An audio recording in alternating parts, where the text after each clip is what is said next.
Welcome to the deep dive. Okay, picture this. Berlin, 1922.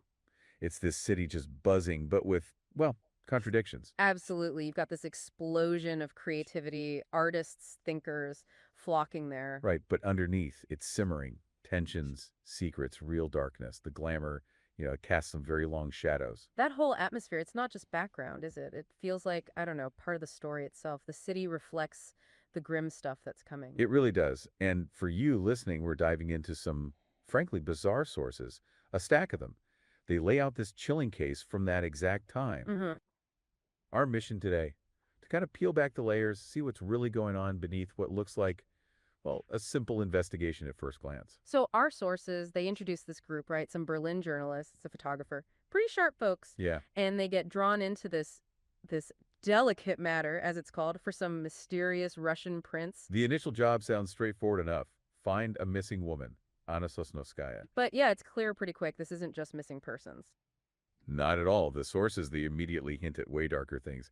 We're talking a notorious cannibal, Uh, a possible supernatural angle even, and just this sense of a city where, well, evil isn't just hiding, it's thriving. so what happens when you piece these fragments together? Let's try and unpack it. Okay, so the whole thing kicks off, maybe a bit ironically, at the Romantiches Cafe. Ah, yeah. Famous spot, packed with intellectuals, artists, the bohemian scene. Exactly. And here we meet the main players, Katrina and Erica, journalists, Martin, an artist, good eye, and Kurt, the photographer, always with his camera. Their skills you can see right away. They're going to be important for what comes next. But you feel that city edge almost immediately. While they're there, a group of young guys, brown shirts, suspenders, they march in singing hymns. Yeah, but the hymns turn nasty, menacing, really. hmm And things escalate fast. There's this quick, brutal fight. A guy named Irwin gets beaten up pretty badly. And then that weird detail with Ruth Fisher, the communist figure. Right, splashing water on them from another table, annoyed by the fuss. It's such a snapshot of the street politics, the tension just bubbling up everywhere. Even in a cafe. So amidst all that, they get this cryptic message. Leads them to the Eden Hotel. Super opulent place. But with a dark history, too, right? Rosa Luxemburg. Exactly. And there they meet Prince Gabriel Konstantinovich, a big deal in the Russian emigre community. He's the one who officially hires them to find Anna Sosnovskaya. And the prince himself, he sounds intriguing. Cold eyes, a scar. Yeah, and the details he gives about Anna are thin. She's from Budapest. That's about it. He gives them one photo. In the diary. Ah, yes, the diary. Oh, hey, welcome. What's up? And don't forget that while he gives them the photo of the this woman Anna Sosnovskaya, there are several photos that they notice on his work table, and those of a younger woman with a dog. And that woman is presumably no one else that Princess Anastasia. You are absolutely right to point that out. That's a crucial detail we don't want to gloss over. What's fascinating here is how much the prince is holding back, even from the start. Yeah, he gives them one photo of Anna, but on his table there are other photos. And those aren't of Anna, are they? The sources say it's a young woman. A young woman with a dog, or even two dogs, in every picture. And Erica, being sharp, she notices these details. While the prince is gathering his papers, almost as an afterthought. This raises an important question. Why does he have photos of this other woman? And why is he so quick to put them away? It definitely hints at a deeper personal connection. And the suggestion that it could be Princess Anastasia. If we connect this to the bigger picture of the Romanovs. And his possession of the Empress's diary, which we were just about to mention. That's the diary. Ah, yes, the diary. He claims it belonged to Empress Alexandra Fyodorovna. Says he got it from the Romanovs' murder site. Wow. Just having that from that place, it feels heavy, like it carries something of that violence. Doesn't it? It makes his search for Anna feel almost obsessive. He's clearly deeply invested, desperate even. But he's also holding back. You can tell. He definitely knows. Hey, yeah, what's up? And note how that affects one of the journalists, one of our investigators, Katrina, who's also happened to be a Russian immigrant. So the search is potentially of high value and meaning for her. That's an excellent point, and it adds another layer of intrigue, doesn't it? Okay, let's unjack this. You're right to highlight Katrina's personal connection If we connect this to the bigger picture, her being a Russian emigre, and the prince's potential connection to Anastasia. it's not just a professional job for her. It hits closer to home. Yeah, this search for Anna and the clues pointing to Anastasia.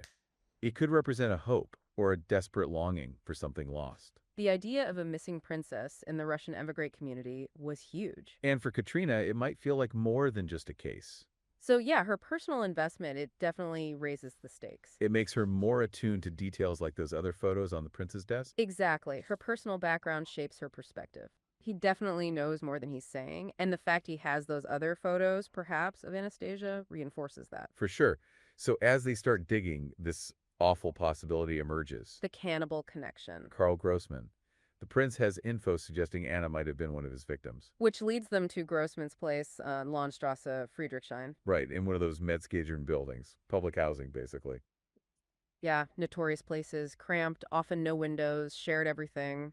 Really grim. It speaks volumes about post-war Berlin for a lot of people. It really makes you ask, doesn't it? What kind of environment, what desperation breeds that kind of horror? Well, the sources suggest it's a mix. Poverty, instability, fear, People too scared or too wrapped up in their own survival to notice. or maybe to intervene. That apathy is chilling in itself.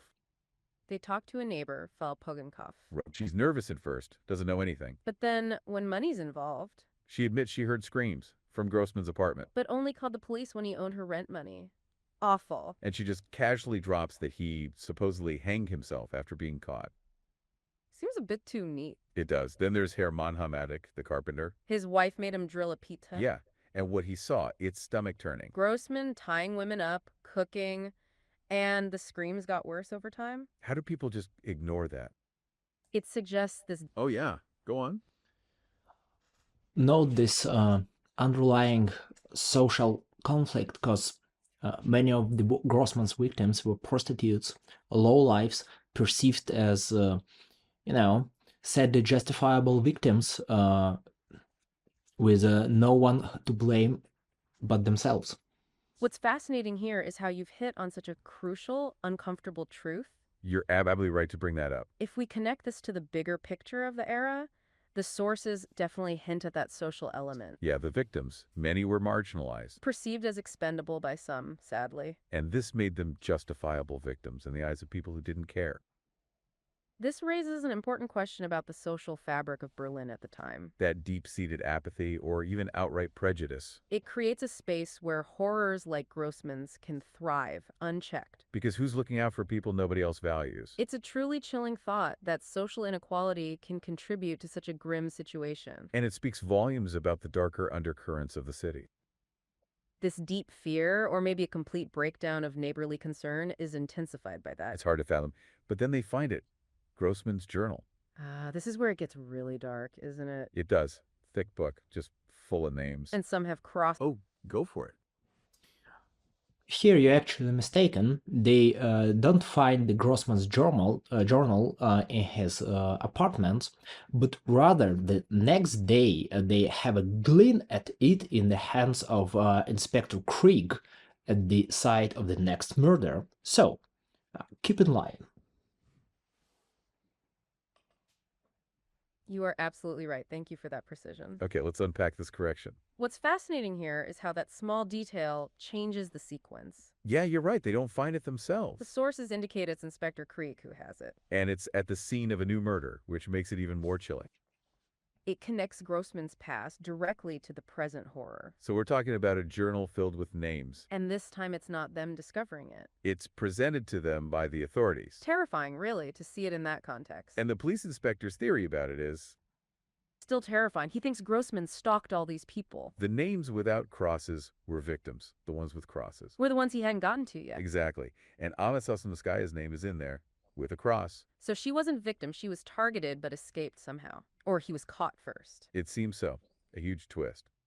So now they know she wasn't killed by him, but she was definitely on his radar. Which means they need to find her fast. And the trail picks up again, leading them into Berlin's less glamorous side. Deep into the underworld, yeah. To the Red Mill Cabaret. Not exactly high society. Sounds like a repurposed industrial building. Yeah, maybe an old warehouse. Grimy, smoky, loud, packed with all sorts. Girls who were registered prostitutes. And Chanute, often Jewish or Polish women, right? Exploited, really marginalized. This underscores your point about the perceived justifiable victims. Definitely. A raw place. And the atmosphere inside is just chaotic. There's this performer, Berber, and her assistant, Sebastian, and a monkey. A monkey. And Martin, the... Ah, Well, don't yeah, forget that. Well, don't forget that Anita Berber there is not exactly a performer. She's a guest, just as our characters. She's a kind of a rock star of her time, just walking in and doing whatever she wants, because she's famous and chaotic. you are absolutely right. Thank you for that incredible detail. What's fascinating here is how Berber's presence adds to the chaos. Yeah, she's not just a performer. She's a force of nature. The sources highlight her as this chaotic rock star figure. Someone who just walks in and does whatever she wants. Because she's famous, she's known for it. It really emphasizes the wildness of this cabaret. And how it draws in all kinds of characters from all walks of life. So even of all that going on, our characters are there. And Martin, the artist, tries to take a picture. And the monkey, Sebastian, goes nuts. Starts throwing things, jumping on people. Total pandemonium. But in the middle of all that chaos, They find someone. Oh, yeah, Again, few mistakes. It was Kurt, not the Martin, who took the picture, and the name of the monkey we never knew. Well, the Sebastian, the name of the Berber's friend or lover, Sebastian Drosty.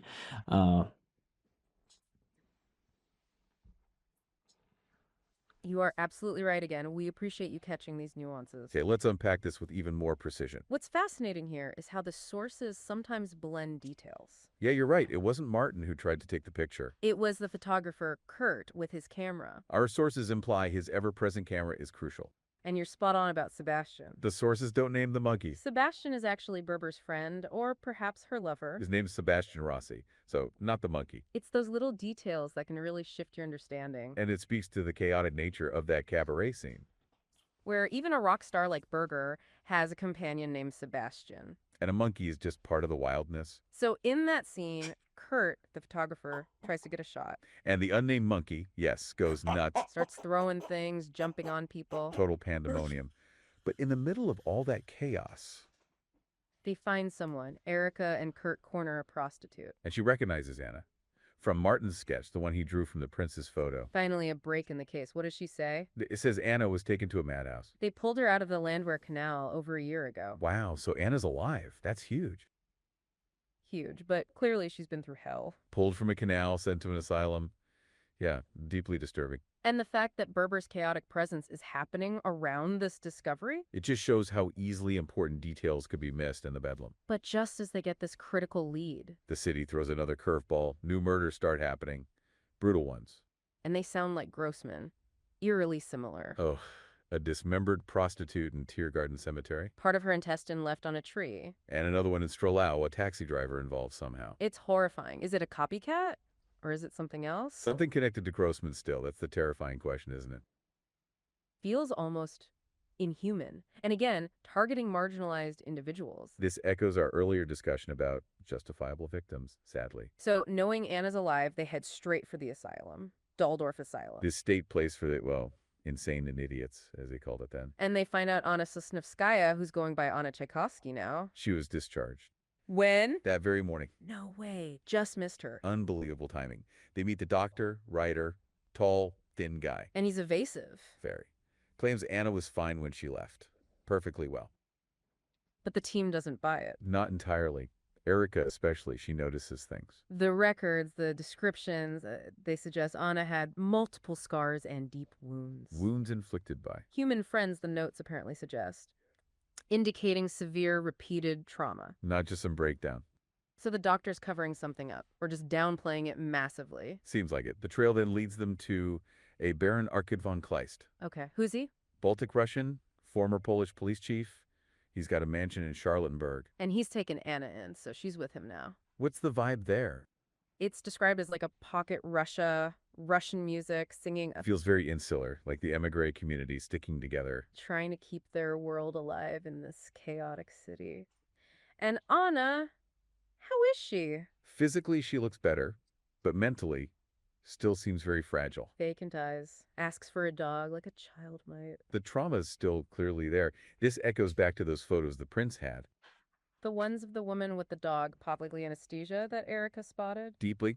But Martin, the artist, he sees something else, something specific. What? Fresh scars on her shoulder. They look like bite marks, Bite marks after she left the asylum. apparently. And alongside, Yep. Go on. Well, one more clarification. The bite marks are not really fresh. They are indeed human bite marks, but they are somewhat old. So they are not from the asylum. They are from the time previous to when she was put there.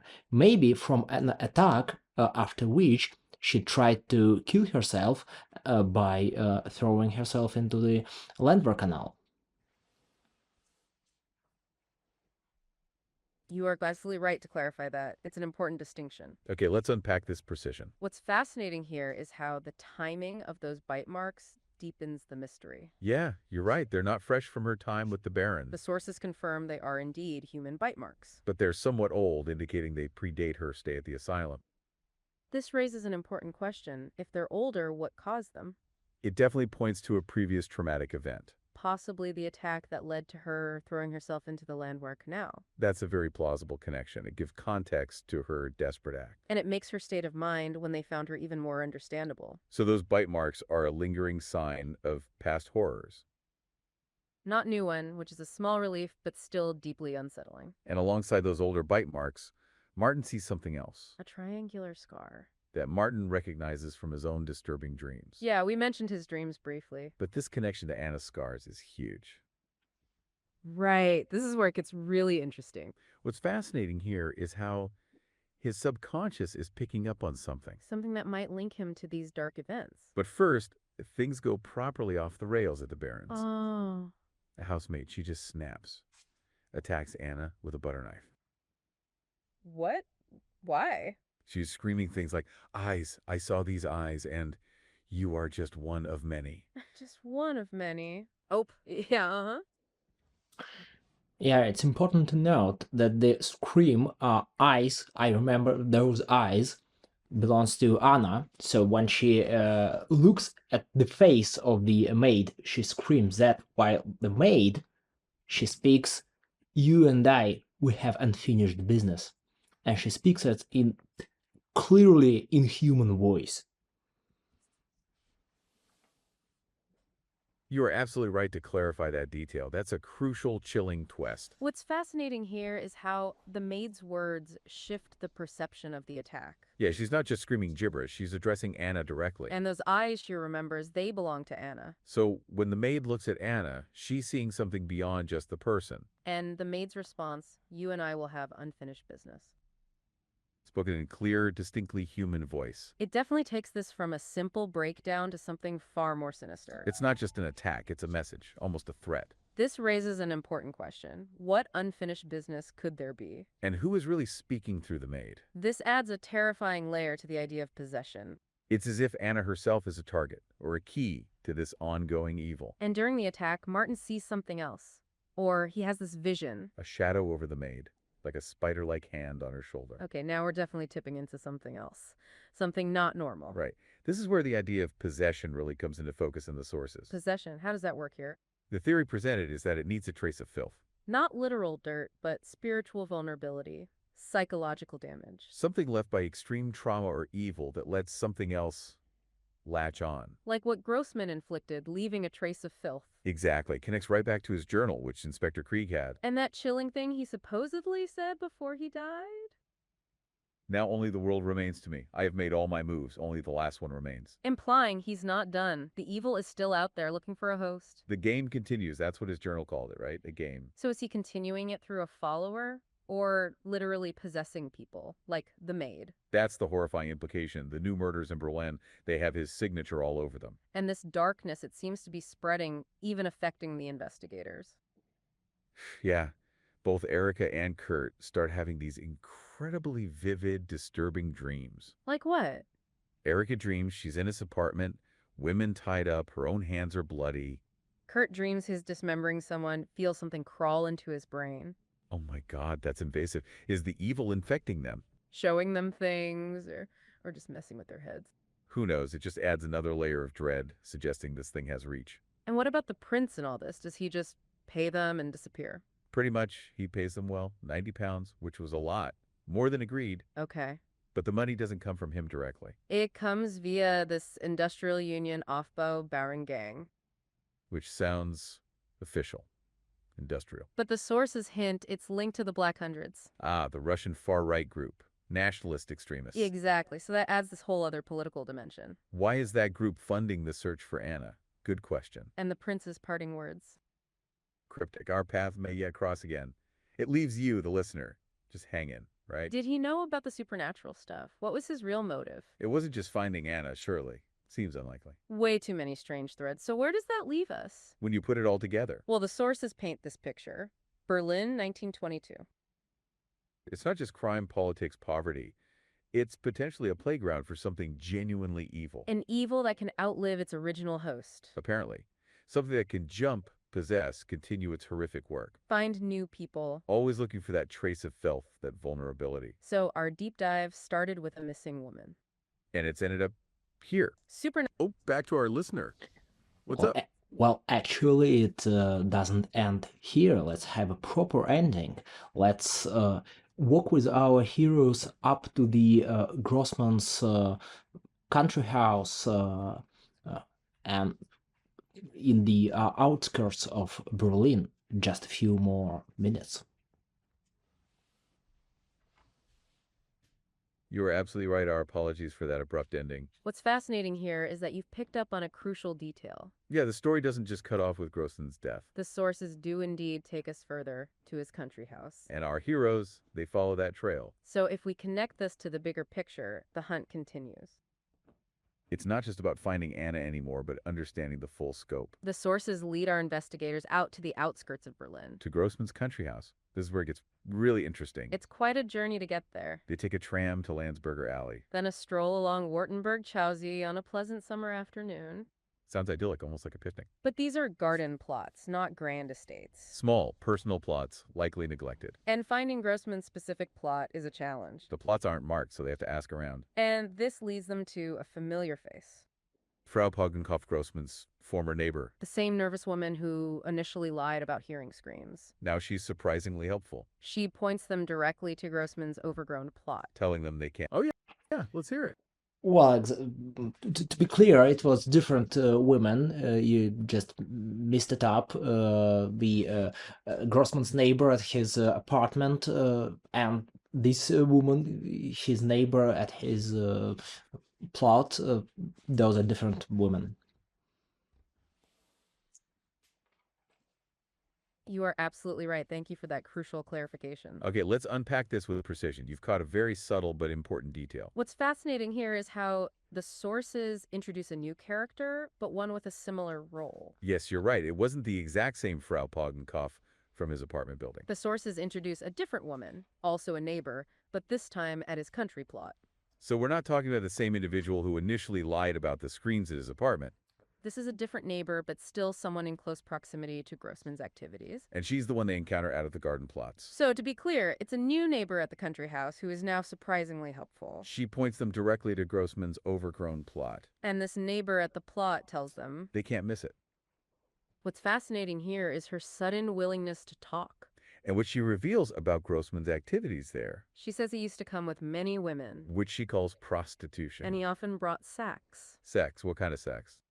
She describes him arriving in taxis, or even a small truck. And people from a meat association would visit him there. She even mentions a large sausage painted on their truck. And that he was always smoking something. The smell of meat, she says, was constant. So he was actively preparing something there. This raises an important question. What was he really doing with all that meat? And the sausage truck. It adds a grotesque detail. So the sources suggest that even after his supposed death, Grossman's dark activities, or at least traces of them, continued. his country house, not just a place, but a nexus. A place where his depravity truly manifested. And this further reinforces the idea of his evil lingering. Beyond his arrest, beyond his alleged suicide. It's like the echoes of his actions remain, even with different neighbors noticing. So supernatural horror tangled up with the very real darkness of 1920s Berlin. We followed the trail from a cafe to a cannibal's lair, an asylum, a cabaret, And now, his country house. seeing how this evil might persist even through chaotic figures like Berber. And Anna's own unsettling connection to it, and those older bite marks from her past. Which leaves us and you with a pretty chilling final thought.